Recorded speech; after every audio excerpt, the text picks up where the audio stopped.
Hello everyone, welcome back to the Stitches in STEM YouTube channel. My name is Michaela, I'm a knitter from Dublin, Ireland, and this is podcast episode number 9.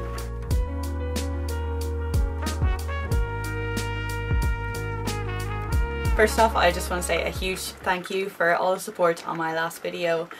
I had maybe thought that that would be the video that would get me over 1,000 subscribers, and now we're at 1,600 or something like that, so it's obviously done way better than I imagined and than I had hoped for, and I'm just so happy with all the support that I've received on it, so thank you so much. So if you showed any support to that video, whether it be just liking it or commenting or subscribing or anything, just thank you, a huge thank you. I'm so grateful. If this is your first time here, thank you so much for clicking on this video. I know there are a ton of knitting podcasts out there, so I'm really grateful that you chose this one to watch, and even if you only stay for a few minutes, that's okay. We're just happy to have you here, so thank you. And if you are new here, as I said, my name is Michaela. I've been knitting for about nearly 2 years, no 2 years now pretty much. I don't have a regular posting schedule, but I do try to post every 3 weeks roughly. If that sounds like something you'd like to see more of, then please do consider subscribing and leave a comment down below and let me know what you're working on right now. With that all out of the way, let's just get into the video.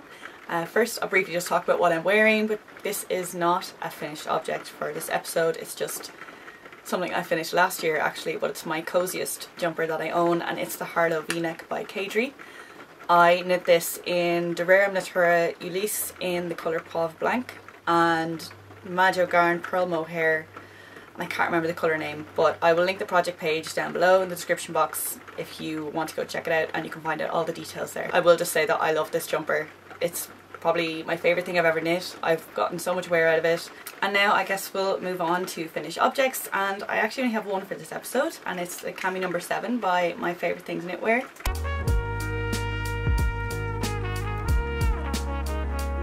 This is an all over broken rib v-neck camisole.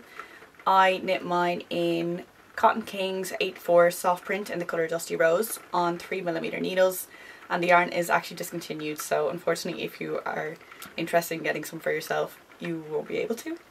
I've had this yarn in my stash for a long time, I think 3 years, and I've just been very eager to get it out of stash. So this was one of my stash busting projects for the summer. It's also my last summer knit. I'm done with summer knits, I've moved on to autumn knits. But I actually really enjoyed this one, so I think I'm kind of glad that I was able to close out the summer knits on a positive note. It was reasonably mindless. I worked on this when I felt like I had worked on my other not so mindless projects enough, and I just wanted, you know, to kind of sit there and do a row after row, and I could see it growing. A lot of people on Ravelry said it was quite slow. I personally didn't find that at all. I really did feel like every time even if I worked on it for only 10 or 15 minutes, I felt like I could see it growing. I really like the fit. It feels quite stretchy, obviously, with the broken rib. Oops. It's loose, it's open, it just feels very lightweight. It's obviously a cotton, it's a summer yarn, so it does have that factor to it. On camera, there is definitely a colour pooling effect. I can see it in the viewfinder. In person, I can't see that, and if I could see that, I would definitely say so, because I tend to nitpick my projects and I will look for imperfections and problems, which is probably not a good thing, but if I wasn't happy with the colour pooling, I would definitely say so. I also can't see on camera really these decorative increases and decreases. You can see them a little bit there. In person they're a lot more obvious, I think, and they would be my favourite feature of this top. I really like how it looks when it's on. I'll obviously throw in some footage here. In terms of modifications, I just shortened the straps a tiny bit, so I decreased the straps by 10 rows each for the front and the back, and I find that to be the perfect length for me now. They definitely would have been too long if I hadn't done that. I had debated adding some kind of finishing around the edging just to prevent any future stretching, but I haven't done that yet, and I'm not sure if I will. I'll probably just wear it a bit and get a feel for how much it's going to stretch. In between working on this, I did actually keep it on a hanger. I know it's going to stretch when worn. It's cotton, it will sag under its own weight. I decided to get ahead of that, and I kind of stored it on a hanger in between working on it to see how much it would stretch. So I think I have a fair idea of how much it's going to stretch anyway, and at the moment I'm quite happy with how deep it goes, how deep the armholes are. But yeah, I really like this pattern. It is more bra friendly. I have tried it on with a regular bra and it looks fine. I actually bought some yarn last summer to make Cami number 4, also by My Favourite Things Knitwear, but I'm debating now making another one of these because I just find it a lot more wearable. Like cami number 4 has very thin, I think, I-cord straps maybe, so it's just not as wearable. I do really like it, but in terms of practicality, cami number 7 is something that I would see myself wearing more regularly, especially because we don't get incredibly hot summers here. So if I made cami number 4, it would kind of just be something that I wear on holidays or on the rare heat wave that we get. But this one I could wear on a reasonably warm day, and yeah, so I just feel like I would get more use out of the cami number 7. So I'm debating making it again. As I said, I really love it. My favourite feature is these decreases here. So yeah, that is my cami number 7, my last summer knit of 2024. So with that, we can move on to the cozy autumn knits.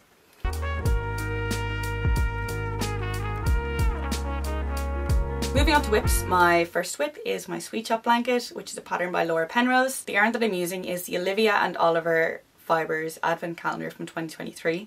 And I'm using Knitting for Olive Merino in the colour Cloud for the kind of background colour. I realised in the last few episodes I've been saying it's the colour Cream, and it's not, it's the colour Cloud. I bought the colour Cream for another project at the same time, so I think I'm just getting them confused, but it is the colour Cloud that I'm using for this project. I'm also holding both yarns double, and I'm working on a 4mm needle. In the last episode I had 70.5 squares added, and now I'm up to 103, so definitely making progress on this, but I have noticed that I'm running out of steam a little bit. I wouldn't say I'm getting bored of it because I love adding the colours, but I find myself reaching for my other projects a little bit more. I also find that the way each square is constructed, there's natural kind of pauses, or like places where you could pause. For each square, I would consider that there's 2 places that you could take a break, and I tend to like take a break. So I find myself thinking that the squares take a lot longer than they really do. They should only take 20 minutes if I can continuously work on them, but yeah, I find myself pausing at those kind of natural pauses. Other than that, I've discussed a lot about this project in previous episodes, so my thoughts on the pattern, how I'm dealing with the ends, how I came up with my colour layout, so I won't go over that again. If you're interested, I definitely recommend having a look at those previous episodes. I've also started linking episodes in my Ravelry project page for each project. So for my Sweet Shop blanket, I have a list of the episodes down the bottom where I've discussed that project, and I have the same for all of my other projects on my Ravelry page. So if you ever want to watch a podcast episode where I discuss a particular project but you're not sure what episode it is, go have a look at the Ravelry project page and the link will be there. The only kind of minor update I have for this is that I am doing 6 squares of each colour, but I had noticed that I accidentally did 7 squares of colour number 9, I think it was. So I didn't even notice when I was doing the 7th square. It was only when I finished, and I ran out of yarn after the 7th square, and I thought that was odd because for every other colour I had at least 3 grams, or roughly 3 grams left after the 6 squares. So I didn't know where that extra 3 grams had gone until I counted up and realised that I had done 7 squares of colour number 9, which meant that I was missing a square of another colour. So I went through my colour layout and I had a look, and I realised that colour number 15 only had 5 squares, but it's fine. As I mentioned in my previous episode, I'm going to add another column of squares at the side of the blanket, so I'm just going to put another square of colour number 15 in there. And that is my Sweet Shop blanket. So again, not much to say about that. If you're interested in hearing more about it, definitely recommend going back and looking at the previous episodes.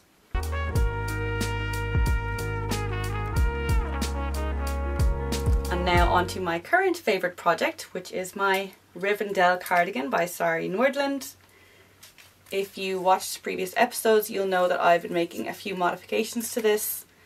It's kind of awkward to show, but I have joined the underarms and I've almost finished one sleeve, but I have that on hold and I'll talk about all that. But back to basics, this is a pattern by Sari Nordland. It's a drop shoulder cardigan, v-neck cardigan, with cable detailing down the front and down the sleeve. And the yarn that I'm using is Sandnes Garn Tin Pure Gint in the colour number 4672 and Filcolana in the colour Amethyst. In the pattern, the sleeve detail starts at the drop shoulder seam, but I've made some significant modifications so that the sleeve cable actually continues up to meet the front cable at the shoulder, the top of the shoulder. And I am beyond thrilled with how it looks. I am just so obsessed with how this sleeve cable is kind of framed by these straight lines here, these kind of textured lines. I just love how it looks. I think it looks really thoughtful. I like it looks like a thought has gone into the construction and the design in a way that I didn't really think was done in the original pattern or the way the pattern is written. I also included a bit of the sleeve cable up along the back. So if you can see that the sleeve cable is this whole section here, and I've continued some of those textured sections up along the back horizontally, just to kind of eliminate any harsh seams. In the original pattern there was what I consider to be quite a harsh seam along the back here, just where this moss stitch panel met this moss stitch panel and there was a seam. Whereas this way I feel like that seam is just, it's hidden in the cable pattern, and I think it looks great. I'm really happy with it. Sorry about the rattling, you can probably hear the needle hitting off the keyboard. I'm really happy with this, and yeah, but I do have some stuff to say, so let's just get on with it. If you're interested in those modifications, I've discussed them in detail in previous videos. I hope they made sense, and I will be putting the notes on Ravelry. I know I keep saying that, but they are in my private notes at the moment. Hopefully by the time this video is published I will have made them public. At the moment they just look like scattered notes, so I just want to format them and make them a little bit more easier to read before I make them public, but they are ready to go. As far as my size goes, these modifications should work. You might have to make adjustments to these modifications depending on your gauge and depending on the size of the cardigan you're making, but the general theory is there. If you can do any sort of knitting maths, like making calculations based off your stitch and row gauge, you should be well able to do this. I've tried putting this on a hanger, it's just falling off, so I'm just going to hold it up like this. In the last episode I had not joined under the arms, and I also I don't think I'd made much progress on the front panels, so since then I worked each of the front panels and then I joined in under the arms. I did have to make adjustments to the rate of increases along the front panels because in the pattern the increases start right up here when you first cast on for the front panel. But because I already had this kind of sleeve section going across here, almost like a saddle shoulder, actually it is technically a saddle shoulder, I was picking up my front panel along here. So I had a shorter section of moss stitch, which meant that I had to squeeze my increases just into this section rather than from the shoulder down. I had to increase slightly more frequently. I had to increase every 5 rows. Because I didn't want to increase on the right or the wrong side alternating, I actually increased every 4 rows or every 6 rows, and I just made sure that those increases were spread out across the number of rows that I was going to be working for the front panel. So I did work out how many rows I was going to work for the front panel to reach the correct length, and then I figured out where I was going to increase, which was every 4 or every 6 rows. So I calculated that in advance and I wrote down on a piece of paper increasing on row 2, 8, 14, 18, 24, 30, 34, whatever it was, and then I just made sure to increase when I got to those rows. The difficulty was I was also cabling every 8 rows, so it was a little bit difficult to keep track of. In the pattern you cable and you increase at the same frequency, not necessarily the same row but at least the same frequency, so it's more regular. For me, I found it difficult to keep track of, but of course I just like to make things difficult for myself. Since the last episode I joined in the round, I worked the body for a bit and then I tried it on and I realised that the armhole was way too deep. So that was a bit of a reality check, because at that point I thought that all the maths, you know, well, I had done all the maths, I'd done all the calculating, I'd basically rewritten the pattern for myself. I thought all the hard work was done and it was going to be smooth sailing from there on, but yeah, that was a bit of a downer. I measured the sleeve circumference, or the armhole depth, and it was working out at about 52 centimetres, which is just too big. My current biggest sleeve circumference that I own on a jumper is 45 centimetres, and I knew that that was the circumference that I would be happy with for this cardigan. So the first thing I did was I measured my front and back panels before joining to check the length against the pattern, and I was in line with the pattern in terms of the length and dimensions of those. The pattern gives the sleeve measurement, the circumference, as 45 centimetres. So the pattern does have a 52 centimetre armhole with a 45 centimetre sleeve, which means that there's going to be a cinching in effect, which I wouldn't want anyway. So even if I was following the pattern, I would probably have to make some adjustments there. But I did try to figure out where in the pattern or how the sleeve construction worked in the pattern. And basically in the pattern you pick up a certain number of stitches around the armhole, and half of those stitches are worked into the sleeve cable. The sleeve cable has a different gauge than the moss stitch, so even though they have the same number of stitches, they will be different sizes. So for example, if you have 20 stitches of a cable and 20 stitches of the moss stitch is going to be wider because it has a different gauge. So in the pattern, when you're picking up evenly, you know, half of the stitches on the top, half of the stitches on the bottom, but then half the stitches on the top are the cable, that will naturally kind of pull in as you work it, or it should do in theory. And in the photos, it doesn't look like that cable is half of the sleeve. It was just interesting to me because technically there should be a different pickup rate specified for the top half of the sleeve where the cable's going to be. Yeah, I just thought that was interesting. I did kind of keep that in mind as I was calculating my own pickup rate, which I knew was going to be different. So the first thing I had to do was frog back, which was quite difficult because I was working with a mohair. Yes, it was a wool and a mohair held together, which made it a little bit easier. It was the fact that it was a moss stitch and there's cables, so I did try to insert a lifeline at first. Couldn't do it. It was just too difficult to get the lifeline at the same section in each of the front panels and the back panel.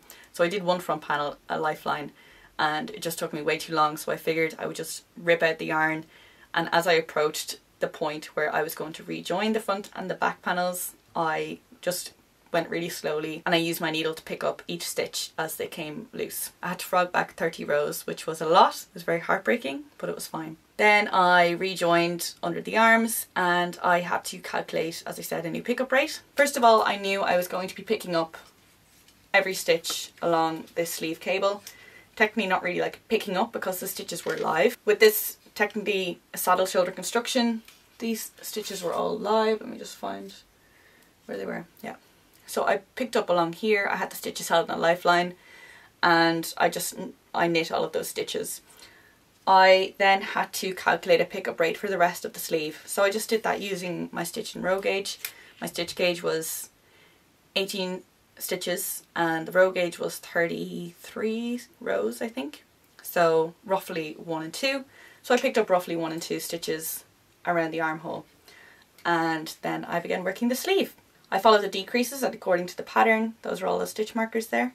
And I worked the sleeve until I felt like it was long enough, and then I did one more cable repeat because I always feel like my sleeves are a tiny bit too short. And I haven't worked the ribbing yet, so that's all very tentative. I will probably take out that last cable repeat. I just wanted to see, in terms of my yarn usage as well, like would I be able to get a sleeve a little bit longer?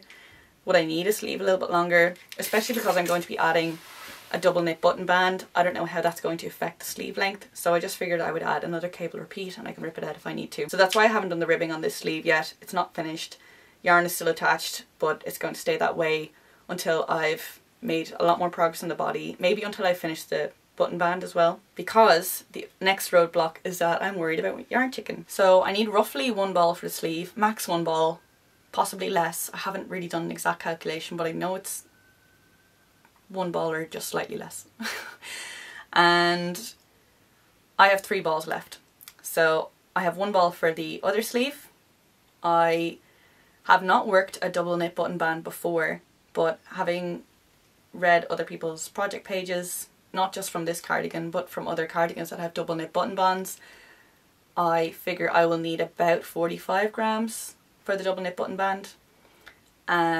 When I say 3 balls left, I have 3 balls of the tin Peer-Gynt and 3 balls of, actually I have 3.5 balls of the Tilia, but I have 3 balls of tin Peer-Gynt. So that's my limiting factor, and I'm basing these yarn quantities off my 3 balls of tin Peer-Gynt. So I need 1 ball for the sleeve, just under 1 ball for the double knit button band, which means I have 1 ball left for the body. And I've calculated that one of the cable repeats takes about 12 grams of yarn, which means I can get 4 more cable repeats out of 1 50-gram ball. And then the ribbing, if I don't need a full ball for the double knit button band, if I don't need a full ball for the other sleeve, then I can use the leftovers of those balls to make the ribbing. But obviously the double knit button band can't be worked until I finish the body. The 4 cable repeats, that will definitely make the body long enough before the ribbing.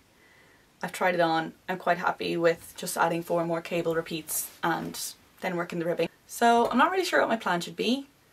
I'm definitely going to finish the body first and finish the double knit button band, because I don't want to pick up all those stitches for a double knit button band, work an entire double knit button band, get to 10 rows before the end and run out of yarn.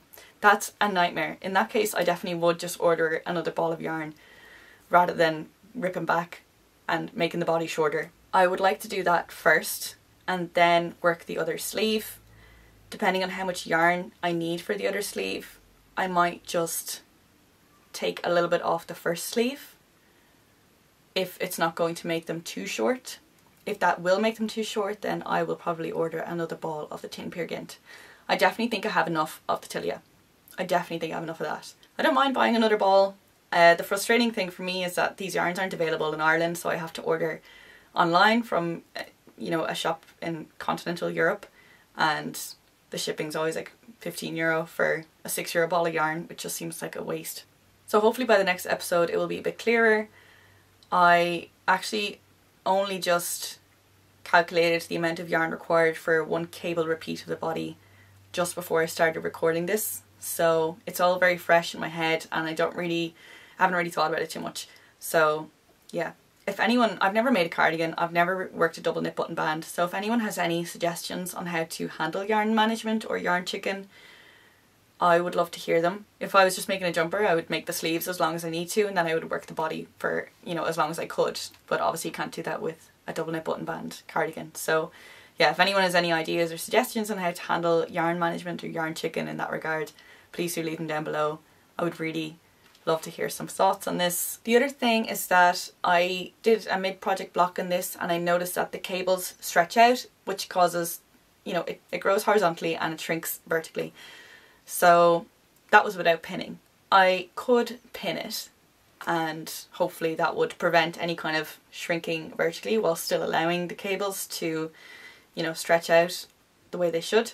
So I also think before I bind off anything, before I make any significant decisions about buying another ball of yarn, I'll just have to do a mid-project block and see how we get on.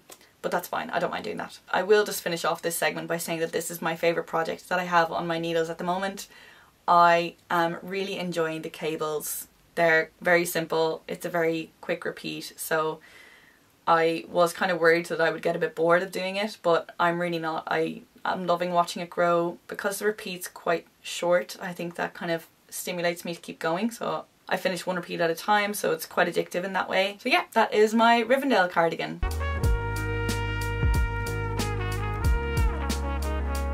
My next whip is one that I haven't shown yet, but I've made a ton of progress on, and that is my Courage Henley test knit for Tory Knits NYC or Tory U. And my yarn is stuck there somewhere.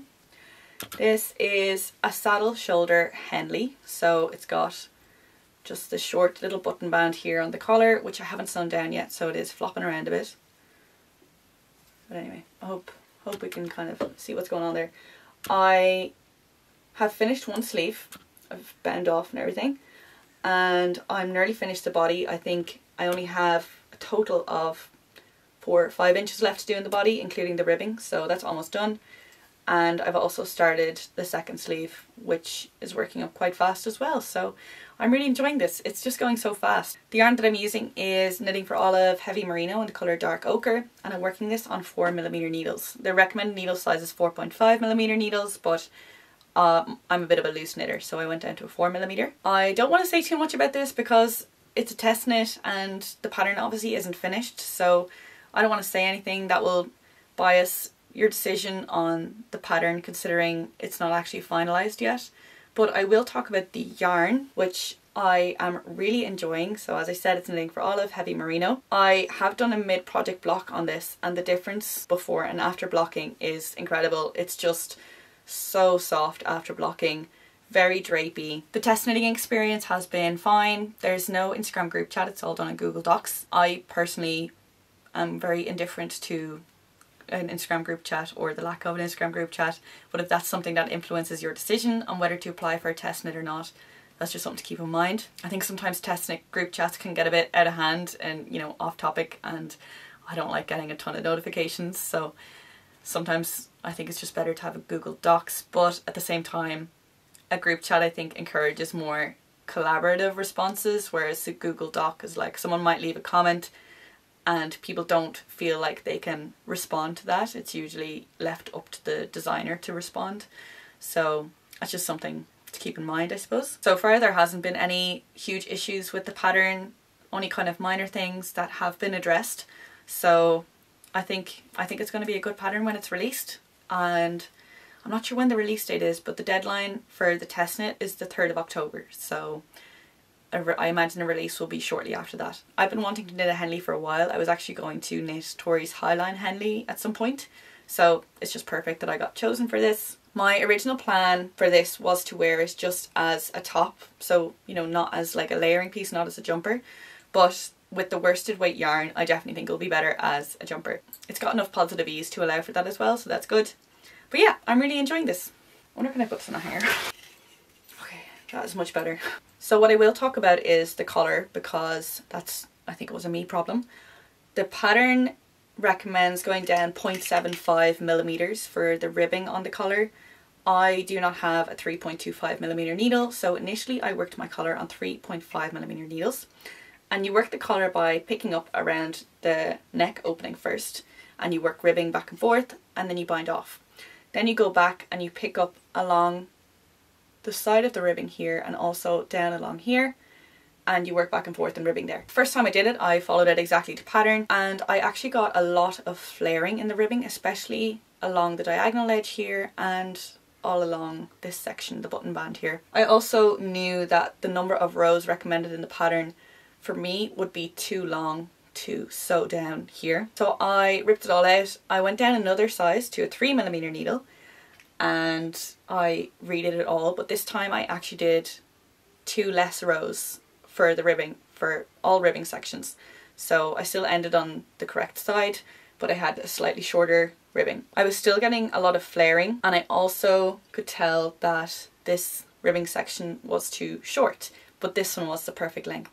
So I knew that I had to do this ribbing section according to pattern in terms of the number of rows, but I still had to leave out those 2 rows on this ribbing section here. I also knew then that I wasn't going to go down any further needle sizes. It's a worsted weight yarn. I did not want to go down to a 2.5mm needle, so I decided I needed to pick up fewer stitches. I actually only picked up fewer stitches along the diagonal edge here and along the button bands. Those were the places where I was getting the most flaring, but actually I think that worked out very nicely. It didn't flare, but it did look a bit misshapen, but I figured a quick block would help that. I actually wet blocked the collar then, and I pinned down the ribbing so that it would lie flat, and I'm really happy with how it looks now. As I said, I do still need to sew this down, so I think if you have the same gauge as Tori, you won't have a problem. In the pattern photos it looks incredibly neat actually. I think her ribbing looks so tiny, I don't know how she does it. So yeah, that's pretty much all I have to say about this. As I said, I don't want to say too much because the pattern is obviously still in testing, it hasn't been finalised.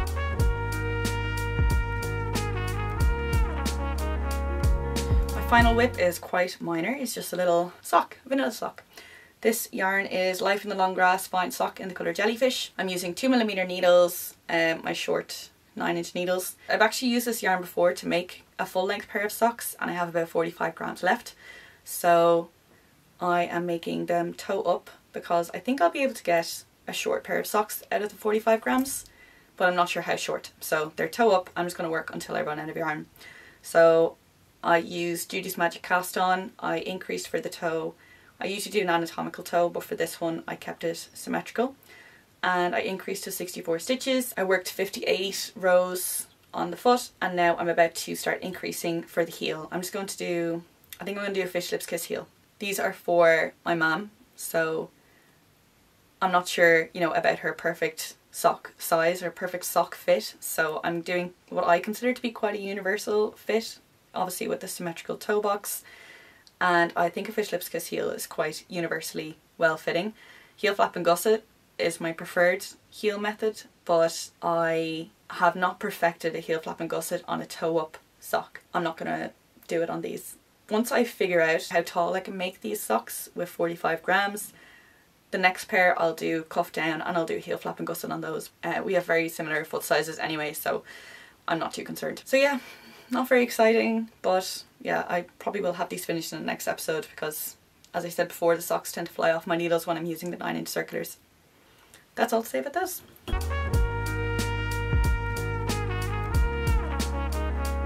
On to acquisitions, and I have tons.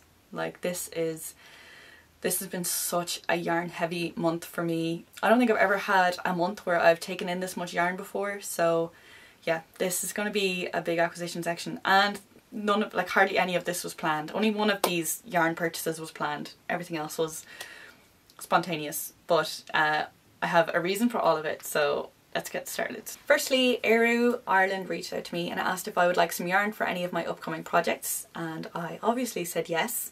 So this yarn is gifted, but I have worked with Eru's yarn before and I really liked it. It's very lightweight, it's lofty and airy, and it's got a really nice sheepy smell, which I love. That might not be for everyone, but I personally love that super sheepy smell. It makes you feel like you're getting yarn straight from the farm, which is nice. So when they contacted me, I had a look through my queue to see if there were any projects that would work with this yarn, and I settled on the Ingrid sweater by Petite Knit, which is made for a DK and a mohair weight yarn, I think. But I find it hard to knit as tight as Petite Knit does, so I figured if I held a sport weight with a mohair, I would still meet gauge. So they sent me 10 skeins of their BFL Romney yarn in the colour Sea Song, which is this desaturated, almost seafoam green. In some lights it looks grey, I think. Really gorgeous colour. I think it will be lovely knit up into the Ingrid sweater. I do need to get a mohair to hold with this, and I want to get a mohair that is exactly the same or very, very, very similar to this colour, because I don't want to make it any more grey, I don't want to make it any more blue or green. I would love to just keep it as is. So I had a look online through lots of different mohairs, and eventually I came across Gepard Garn Kidsetta in the colour light sea green, I think. So judging from the pictures online, it looks very similar. As I mentioned before, a lot of these brands we can't get in Ireland. Gepard Garn is one of them, so I will have to get it online and just take a bit of a gamble and hope that it's the same colour. So I'm going to order that soon, and hopefully we'll get this Ingrid sweater cast on in the next month. I will leave a link to Eru's website in the description box. They do ship internationally, and each of their 50-gram skeins sells for €14. I'm really happy to be working with Eru. I admire the brand's mission, which is basically to revive Irish yarn industry. You know, for an island known for Aran knitting, we don't produce a lot of wool for actually knitting garments here, so it's really nice that Eru are trying to revive that kind of industry. The next acquisition I have is for a cardigan that I want to make for my mum for Christmas. I initially wanted to make the field cardigan by Camilla Badge, the one with the texture on the yoke, but I was showing her some things from my queue. My mum doesn't know anything about knitting or crocheting, but she's very supportive, and I was showing her all of the cardigans in my queue, and I got to the Carla cardigan by Anne Vensel, which I want to make for myself, but my mum was like, oh my god, that's beautiful, and she was immediately taken by it. So I kind of thought, ooh, maybe I should make it for her instead. And then out of curiosity, I showed her the field cardigan, and I was like, what do you think about this one? And she was like, yeah, no, I don't know. So that was my decision made up for me. Not making the field cardigan for her, I'm making the Carla cardigan. So I went hunting for yarn for that, knowing that I didn't need to cast on until September, October, because it's for Christmas. I went to Ravelry and I was looking for a very specific yarn. I was looking for a soft wool that could be machine washed. And a lot of the commercially available superwash merinos do that thing where the V isn't even in the stitch, you know, like one leg of the V kind of goes vertically and the other one kind of goes like this. See if I can find a picture and stick it in. So I didn't want to get something like that, and I was kind of finding it difficult to find a machine washable merino wool. My mum's very busy, she doesn't really have time to be hand washing things. I think she would get more use out of something more practical rather than a delicate fibre that needs to be looked after very carefully, so that's why I was going down the machine washable route. And eventually I came across La Mana Como Grande, which is 100% superfine merino, and it is machine washable, which is fantastic. It's 120 meters and 50 grams, so probably heavy worsted / bulky. I can't remember what the pattern calls for, but I did check that it would be suitable. Once again, I couldn't get this yarn in Ireland, so I went looking for a European shop that would sell it and would ship to Ireland. At the same time, I was also looking for Filcolana Tilia in the colour Frisia to hold with a hand-dyed fingering weight yarn that I own in just to make a basic raglan jumper. So I was looking for a shop that sold both Filcolana and La Mana, and would ship to Ireland. So I went onto both websites of Filcolana and La Mana, and I went to the stockist section of each, and I basically cross-checked manually each website to look for a shop that would sell both, and then I would go to that shop, scroll down to their shipping and see if they mentioned that they would ship to Ireland. And it didn't always, but there was one shop that ticked all of those boxes, and it was called Voltraum, and they were based in Germany, but they were out of stock of the La Manna Como Grande. So I thought, that's fine, I don't need the yarn yet. And then I kind of thought, what if by the time this comes back in stock, the Filcolana Tilia is out of stock? So I emailed them to ask them if they knew when they would be getting Como Grande back in stock, and they very kindly offered to order it for me, which was great. And as I said, I wasn't planning to get this until September, October. I already was getting yarn this month, like planned yarn this month, so I was kind of trying to limit my yarn buying. But at the same time, when they offered to order it in for me, I couldn't really say no and then email them again in a month and be like, hey, do you remember that time that you offered to order this? Well, could you actually do it for me now? So I felt like I should just get it now. So that's what I did. I got 8 balls of the colour Slate Grey and 2 balls of the colour Silk Grey. I don't consider this to be a grey colour at all. This is a cream. I don't know why it's called Silk Grey. But anyway, so this is going to be the contrast colour of the cardigan, and this will be the main colour. And I'm very excited to work with this. I did work up a little swatch, and I got gauge for the Carla cardigan, and this yarn is so incredibly soft. I want to make this for myself. It's so soft, and I haven't even blocked this yet. I expect this will get softer with blocking. I'm so happy with this yarn choice. It is a little bit pricey. It was €15 for a 50-gram ball. So, I mean, that's more expensive than hand-dyed yarns really, but my mum is worth it. I don't know if I'd spend that much on myself. I will probably cast this on for Casey from Young Folk Knits is hosting a mosaic cal, and the Carla cardigan is made with mosaic knitting. So I'm kind of thinking it would be nice to join in with that, because I'm going to be making it anyway, and you know, it's just, the timing is great. And as I mentioned, I also got Filcolana Tilia in the colour Frisia, which is a very pale purple colour. I won't go into detail about the hand-dyed yarn that I have to hold with this, because I'm not going to be making that anytime soon, but when I do get around to casting it on, I'll talk more about how I went about picking this colour and things like that. I actually just wanted to give a little bit of a shout out to that yarn shop, because I was really happy with the customer service, the fact that they ordered that yarn in for me. I don't know if that's normal standards, but they were just so friendly and helpful. And they also included a few little goodies in the delivery, so I got a little sachet of wool wash. They included a soap and some kind of German sweet as well, which was just so sweet, and a little handwritten note, you know, a thank you note for we hope you enjoy your wool kind of thing. So I'll leave the link in the description box. Definitely recommend having a look, especially if you're based in Ireland like me and you're looking for some of these kind of Scandinavian yarn brands. Definitely have a look at their website, because I just thought the service was great. Next up is the one yarn purchase that I had actually planned for the month of August, and that was from the Sorella Garden Collection pre-order. So Sorella is obviously a US based dyer.